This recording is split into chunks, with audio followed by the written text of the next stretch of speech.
তো বন্ধুরা, আমরা আজকে বানাবো করমচা চাটনি। করমচা চাটনি বানানোর জন্য সবার আগে করমচার দানাটা বার করে নিতে হবে। তো আমরা দুভাগে ভাগ করে করমচার দানাটা বার করে নিয়েছি। তো তারপরে আমরা একটা কড়াইতে জল দিয়ে করমচাটাকে বয়েল করে নেব।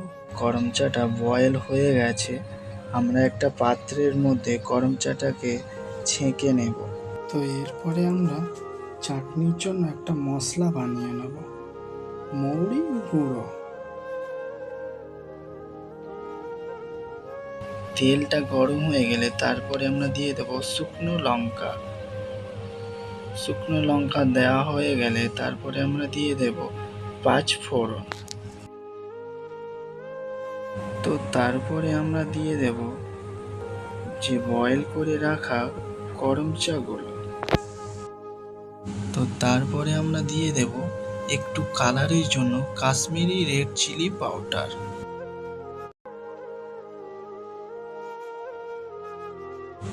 তো তারপরে দেব চিনি, পরিমাণ মতো চিনি। চিনি দিয়ে একটু ফুটিয়ে নেব। তো তারপরে দেব স্বাদ মতো লবণ।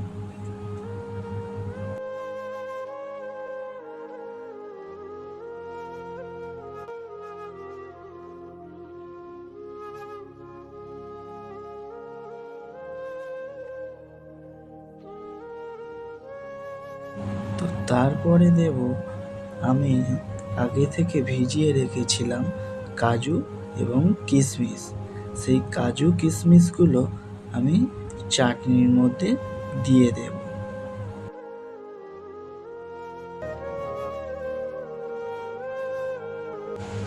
তো আমাদের চাটনি হয়ে এসেছে। যে আগে থেকে আমরা যে আমসত্ত্বটাকে কেটে রেখেছিলাম ছোট ছোট করে, সেটা এবার দিয়ে দেব। এরপরে আমরা দিয়ে দেব হচ্ছে কি হালকা টকের জন্য পাতি লেবুর রস।